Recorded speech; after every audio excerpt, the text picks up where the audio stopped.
Isaías capítulo 6, a partir do verso 1, diz assim a palavra do Senhor. No ano em que morreu o rei Uzias, eu vi o Senhor assentado sobre um alto e sublime trono, e as abas de suas vestes enchiam o templo, e serafins estavam por cima dele, e cada um tinha 6 asas, com 2 cobriam o rosto, com 2 cobriam os pés, e com 2 voava. E clamava um para os outros, dizendo: Santo, Santo, Santo é o Senhor dos exércitos, e toda a terra está cheia da sua glória.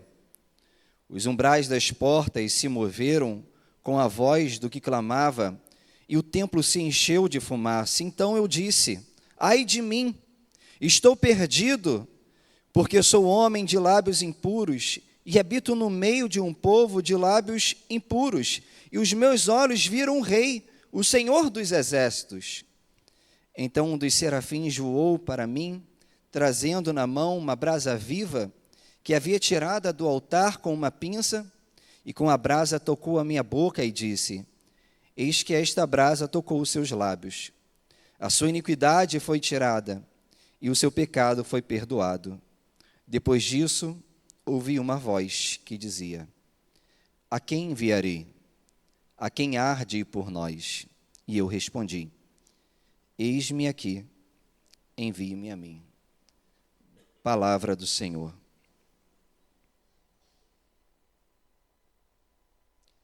Meus irmãos, algumas músicas, mais do que melodias, elas são uma mensagem que nos leva a refletir sobre a vida, nos leva a refletir sobre o chamado. Em especial, uma música do grupo Logos, chamado Obreiro Aprovado, nos leva a pensar sobre o nosso chamado, sobre o encontro com Deus e a ordem de Deus a todos nós de pregarmos a sua palavra. Talvez os irmãos, mais do que eu, já tenham ouvido muitas vezes essa música que inicia dizendo: você lembra quando foi? Quando o Senhor o separou dentre todos os amigos, dentre os entes mais queridos, e encheu a sua alma toda de paixão tão desmedida pelas almas e pelas vidas que não sabem para onde vão. Mas o tempo foi passando e a paixão se esfriou. Ó meu Senhor, responda-me, por quê? Esse cântico fala a respeito da nossa primeira vocação, da pregação da palavra do Senhor e do chamado que Ele mesmo nos fez. E nessa passagem é o relato da visão que o profeta Isaías teve do Senhor dos exércitos. Ela fala a respeito do chamado de Isaías, um chamado arrebatador e profundamente transformador para a sua vida. John Wesley, ele afirma que esse texto, o texto do Antigo Testamento, é um dos mais influentes. E eu entendo porque ele deve possuir essa influência dentre todos os textos do Antigo Testamento. Primeiro porque ele possui marcadores muito fortes na relação com Deus e o chamado que enche o coração de Isaías de uma paixão totalmente desmedida. É importante sabermos que o contexto que esse chamado acontece é profundamente desolador, porque a nação de Israel, ela estava em péssima situação espiritual. Embora estivesse vivendo uma vida próspera, materialmente falando, Aliás, foram 22 anos que Uzias liderou Judá em um programa de paz e prosperidade, e Judá não conhecera nenhum rei como Uzias desde os tempos de Salomão. Ele tinha sido um administrador eficiente e um líder militar capaz. Sob a sua liderança, Judá cresceu e todas as esferas. Contudo, o texto inicia falando que esse rei, chamado Uzias, ele morreu. E aí, exatamente, no período do luto, no período da tristeza, no período de uma perspectiva incerta, que agora o Senhor abre os olhos de Isaías para um reino que não se abala. Ele passa a enxergar agora um trono no qual está assentado o Senhor de toda a terra, o Rei dos Reis. Evidentemente, o véu fora removido dos olhos de Isaías, e aonde no Antigo Testamento se encontrava a Arca da Aliança, no tabernáculo, lugar mais santíssimo, agora está um grande trono. E aqui, uma vez mais, é realçada a soberania absoluta de Deus, porque o lugar onde o rei está, o Rei dos Reis, ele é alto e é sublime. Além da realeza, Isaías também contempla serafins e afirma que cada um tinha 6 asas. Como diz o comentarista Smith, todos eles são dotados de asas e vozes, perfeitamente prontos para o louvor e o serviço. Um par de asas é usado para cobrir o rosto, pois ainda mais a perfeitas das criaturas não ousa fitar diretamente a face do Criador, fazendo ecoar todo o tempo o seu extasiante cântico.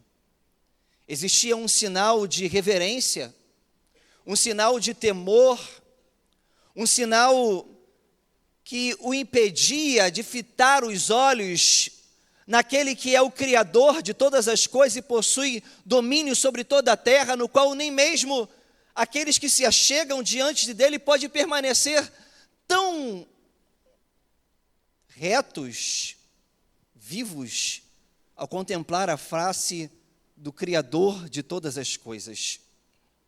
O cântico é enaltecendo a santidade desse Deus.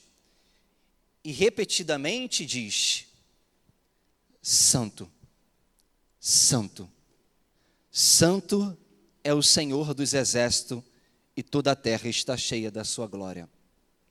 3 vezes santo é o triságio dentro do hebraísmo, que significa que não existe nada tão perfeito, nada tão santo como esse que é declarado em toda a Bíblia. Nós só vemos isso acontecer 2 vezes, ora aqui em Isaías se referindo ao próprio Deus, e ora em João, na ilha de Patmos, quando ele contempla a glória do Senhor. E essas 3 vezes, quando se refere à santidade de Deus, ela é falada dessa mesma maneira. Essas 2 vezes é falada dessa mesma maneira, 3 vezes se repetindo, se referindo a essa essência e esse caráter, o atributo de Deus, que é incompreensível a nós que somos marcados pelo pecado. Isaías está diante desse Deus que é santo, mas a santidade dele não se estende somente ao templo. A santidade dele é tão perfeita, a essência dele é tão perfeita, que ela se abrange fora os tempos das cortes palaciana real do céu, e abrange todo o universo, porque a glória do Senhor enche toda a terra.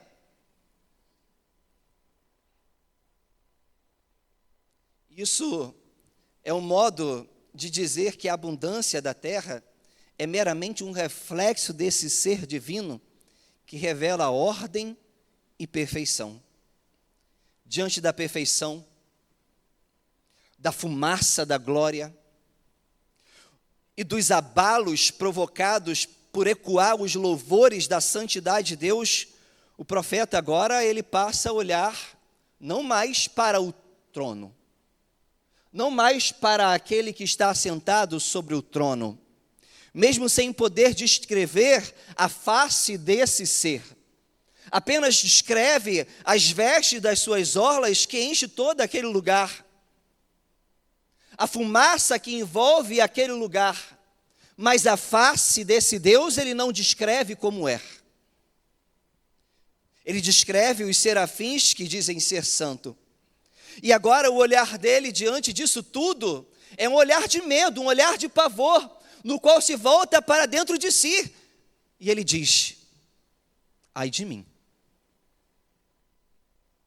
porque sou homem de impuros lábios e habito no mundo de lábios impuros.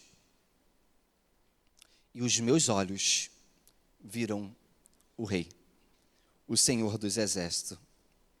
Mas o encontro com Deus, meus irmãos, revela também a expiação, revela também a purificação, porque o texto vai dizer que o anjo pega com uma pinça uma brasa ardente do altar do Senhor e o toca em seus lábios, purificando e o capacitando para a obra que Deus havia designado. Uma voz agora pela primeira vez é ouvida nesse texto: a quem há de ir por nós? A quem enviarei? Havendo crido na certeza de um governo inabalável, diferente do governo terreno, havendo recebido a purificação não buscada, imerecida e completa, que mais Isaías faria, além de lançar-se no serviço de Deus?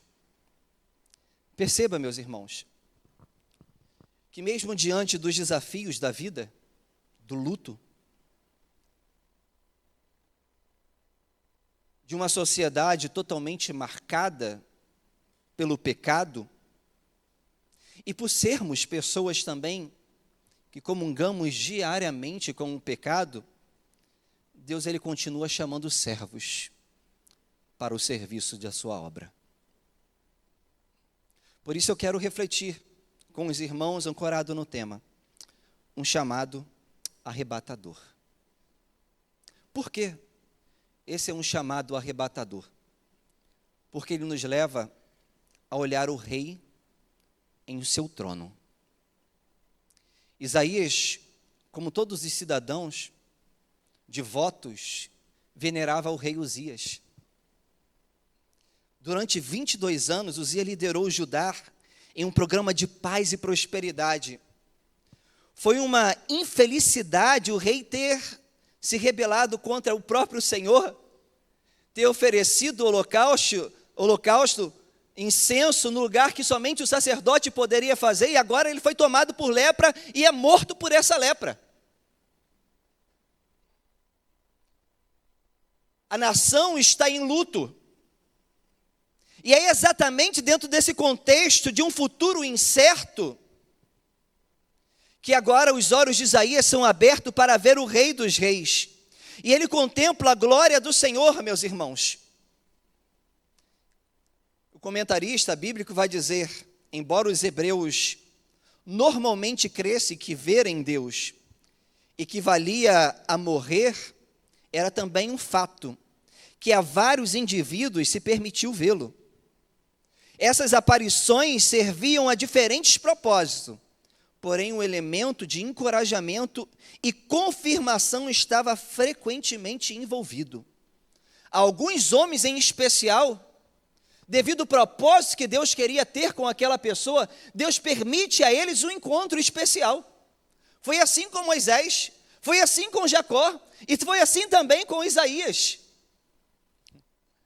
Aqui em especial, esse chamado de Isaías se destaca porque é um chamado arrebatador. Os olhos dele se abrem e ele está agora diante do Rei dos Reis e Senhor dos Senhores.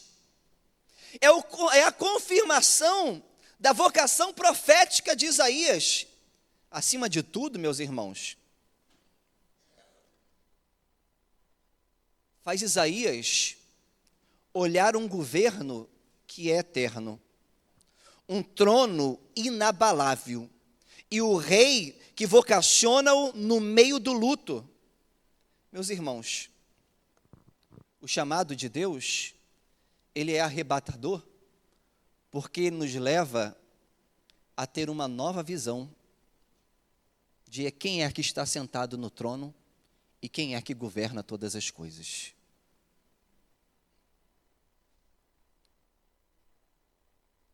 A nossa cosmovisão, antes do chamado, é uma cosmovisão limitada, marcada por aquilo que é finito. Mas a nossa cosmovisão, após o chamado que Deus nos dá, ela se transforma e passa agora a atingir o infinito, aquilo que é não tangencial. Isaías, até então, estava com o seu olhar voltado para o trono terreno, para o governo terreno, para o rei chamado Uzias, que marcou aquela nação com um governo de prosperidade, mas que se rebelou contra o próprio Senhor dos Senhores. Mas após esse chamado arrebatador, os olhos de Isaías não estão mais olhando o trono terreno, o trono que é falível, o trono que é passageiro. Isaías agora está olhando para o trono que é alto e sublime. Está olhando para o rei que está sentado no trono que é desde a eternidade. Está olhando para o governo que governa todas as coisas com equidade. Está olhando para o rei que domina todo o universo. Está olhando para o rei que o chama para a vocação da pregação da palavra do Senhor. Meus irmãos, o chamado de Deus para a minha vida e o chamado de Deus para a sua vida também deve ser um chamado arrebatador, arrancando os nossos olhos das perspectivas apenas terrenas e fazendo com que os nossos olhos estejam fitados naquele que é o rei que governa a sua vida e que o vocaciona para pregar a palavra de Deus em todos os momentos, independente do momento que você esteja vivendo, seja esse um momento de luto, como Isaías estava vivendo. O chamado de Deus para o homem arrebata a sua alma e coração e o leva a confiar naquele que se assenta no alto e sublime trono. Mas perceba ainda comigo, meus irmãos, porque o chamado de Deus é um chamado arrebatador para o cristão. Porque também o leva a olhar a nossa miséria. Isaías agora, quando ele olha e ouve o som dos serafins cantando, e provavelmente ele está na entrada dessa corte palaciana real, os umbrais das portas começam a se estremecer, e o grito dele é de pavor, e ele diz: ai de mim, porque agora eu vou perecer, porque os meus olhos estão vendo o Rei dos Reis, o Senhor dos Senhores. O coração dele é de medo, porque os olhos dele estão contemplando a santidade mais perfeita, mais magnânime, mais magnífica de todo o universo. Agora o olhar dele se volta para dentro de si e ele vê o quanto ele é miserável diante daquela santidade. O quanto ele é pecador e o quanto o seu povo estava longe de Deus. Envolvido numa prosperidade terrena, mas longe do culto voltado ao Deus que é o Senhor de toda a terra. Ele diz: ai de mim,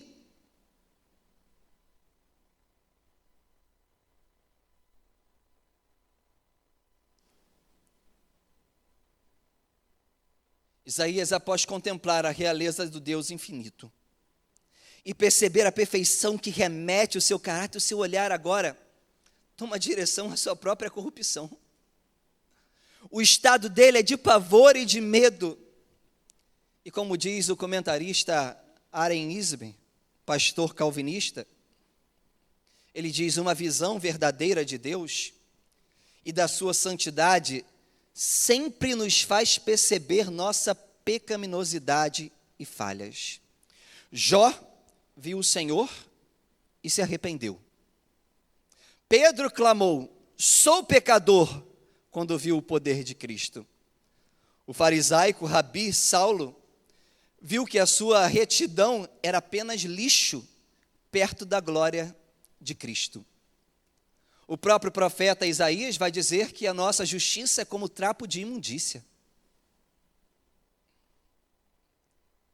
Mas mesmo assim, ele anseia equipar-nos para servir-lhe. E esta é a mesma percepção que ocorre com Isaías aqui. Ele contemplar o Deus que é mencionado no triságio hebraico, ou seja, 3 vezes santo, indica que não existe ninguém igual a ele, e que a essência do seu caráter é puríssimo, é também encher-se de pavor diante das debilidades que marca cada um de nós. Meus irmãos, para os irmãos criarem uma imagem, eu costumo fazer essa referência quando estamos dentro de casa, né, os pais ou aquela mãe dá aquele trato na sala, na cozinha, passa aquele lustramóvel, o chão fica brilhando com aquela cera impecável, e logo vem o filho, após jogar bola, todo marcado de lama, e quando ele vai entrar na casa, ele sabe se ele entrar daquela maneira, ele vai ouvir algumas coisas. E de imediato ele recua, porque aquela casa está limpa. Essa imagem que Isaías ele está tendo. Não, ele está diante daquilo que é perfeito. Ele está diante daquilo que é puríssimo. Ele está diante daquilo que é santo. E ele está olhando para ele como se ele estivesse voltando de algo que está totalmente marcado pela sujeira, pela imundícia. Por isso o olhar dele é um olhar que remete o quanto ele é pecador. Porque quando nós nos chegamos diante desse Deus que é puro, automaticamente o nosso olhar se volta para a nossa sujeira, para a nossa pequenez, para o nosso pecado, para a nossa distância em relação a esse Deus que é enorme.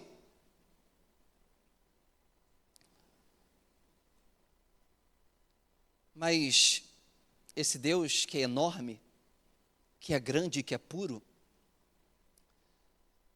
é Ele mesmo, que também nos justifica e que nos capacita para a obra que Ele quer que nós façamos. Porque a Bíblia vai dizer que o anjo com uma tenaz pega uma brasa ardente do altar do Senhor e toca nos lábios de Isaías, o purificando. Meus irmãos, altar é símbolo da cruz de Cristo, porque no Cristo ele foi erguido como o cordeiro na cruz do Calvário, aonde exatamente se imolava os cordeiros no Antigo Testamento. Nós somos purificados, primeiro, pela relação com o próprio Cristo, mas também somos justificados pelo sangue do Cristo que morreu na cruz do Calvário por cada um de nós. É mediante a esse sangue e essa purificação que procede justamente desse cordeiro, a qual João diz: eis o Cordeiro de Deus, que tira o pecado do mundo, que nós somos purificados para cumprir o chamado que Ele mesmo estabeleceu para cada um de nós. Mas veja ainda, meus irmãos, que o chamado de Deus, ele é arrebatador para nós, não porque apenas nos leva a olhar o trono e o rei, não porque apenas nos leva a olhar para dentro de nós e reconhecer a nossa miséria, mas também porque nos leva a olhar para o campo. Ouve-se uma voz, pela primeira vez nesse registro, nessa narrativa. Depois disso, ouvi uma voz do Senhor que dizia: a quem enviarei? A quem há de ir por nós? Isaías então responde: eis-me aqui, envie-me a mim. Após os seus lábios ser purificado, Isaías ouve a voz do Senhor. Tudo, até esse ponto, foi a preparação. Agora Deus podia chamar Isaías e usá-lo para pregar a sua palavra. O profeta estava mais enredado, não estava mais enredado nas próprias necessidades. Queria fazer a vontade do Senhor. Ele não estava mais oprimido pelo pecado. Sabia que Deus estava sentado no trono. Agora ele estava pronto para trabalhar. O olhar de Isaías passa para o exterior, para a situação que o povo de Israel se encontrava. Alguns ainda vivendo lamento, outros presos em seus próprios pecados. Mas Isaías responde ao chamado para ser representante de Deus para aquele povo. Ele deveria falar exatamente aquilo que Deus mandava. Porque o que é o profeta, meus irmãos? O profeta é aquele que recebe a palavra de Deus e comunica ao povo. Nós somos o profeta dessa geração, porque recebemos a palavra de Deus revelada em suas escrituras, e através dela somos chamados para proclamar as verdades desse reino. Meus irmãos, o chamado é uma evidência da graça de Deus. Ele está disposto a usar os seres humanos para realizar a sua vontade na terra. E com certeza, o Senhor ele poderia enviar os serafins e seria obedecido de imediato com perfeição. No entanto, o Senhor ele deve usar lábios humanos para proclamar a sua palavra. Isso foi desejado pelos anjos. Mas o Senhor chamou cada um de nós para sermos participantes dessa obra redentiva gerada antes mesmo da fundação do mundo. Nós recebemos o chamado arrebatador para proclamar as boas novas. Olhar para o trono, olhar para a nossa miséria e olhar para o campo. Estar aqui na igreja não é apenas um trabalho intelectual. Estar aqui na igreja não é apenas um trabalho orquestral, musicista. Estar aqui na igreja não é apenas um trabalho social. Estar aqui na igreja não é apenas um trabalho de agregação familiar. Estar aqui na igreja, meus irmãos, é reconhecer que nós somos chamados para pregar o evangelho para aqueles que estão no mundo. Será que eu e você estamos respondendo à voz de Deus? Porque a voz de Deus é: a quem há de por nós? a quem enviarei?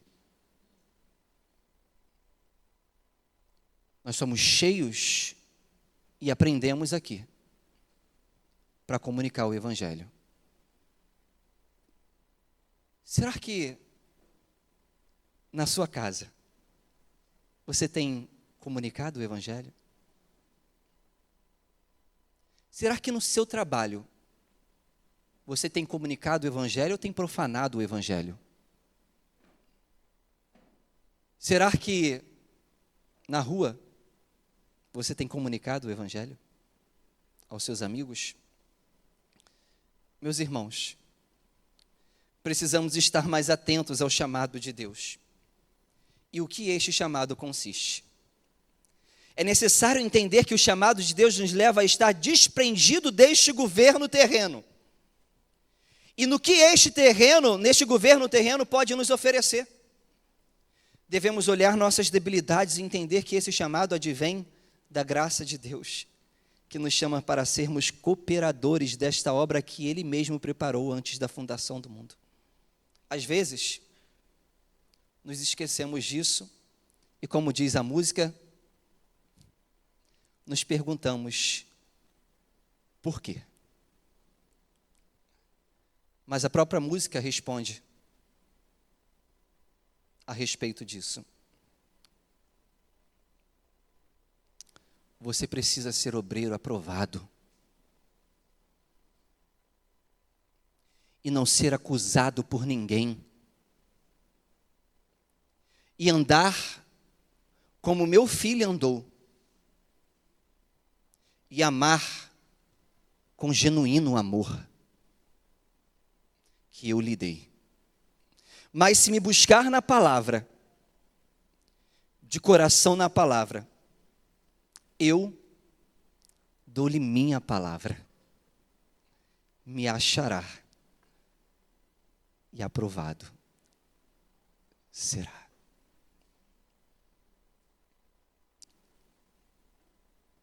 Eu quero terminar essa mensagem permitindo que você cante essa música. Você lembra quando foi que o Senhor o separou dentre todos os amigos, dentre os entes mais queridos, e encheu a alma toda de paixão tão desmedida?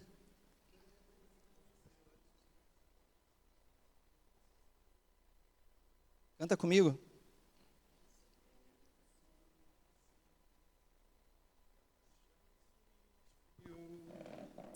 Ó meu Senhor, responda-me, porque você lembra quando foi que o Senhor o separou dentre todos os amigos, dentre os entes mais queridos, e encheu a alma toda de paixão tão desmedida pelas almas, pelas vidas que não sabem aonde vão. Mas o tempo foi passando e a paixão se esfriou. Ó meu Senhor, responda-me, porque você precisa ser obreiro aprovado e não ser acusado por ninguém, e andar como meu filho andou, e amar com o genuíno amor que eu lhe dei. Mas se me buscar na palavra, de coração na palavra, eu dou a minha palavra, me acharás e aprovado serás.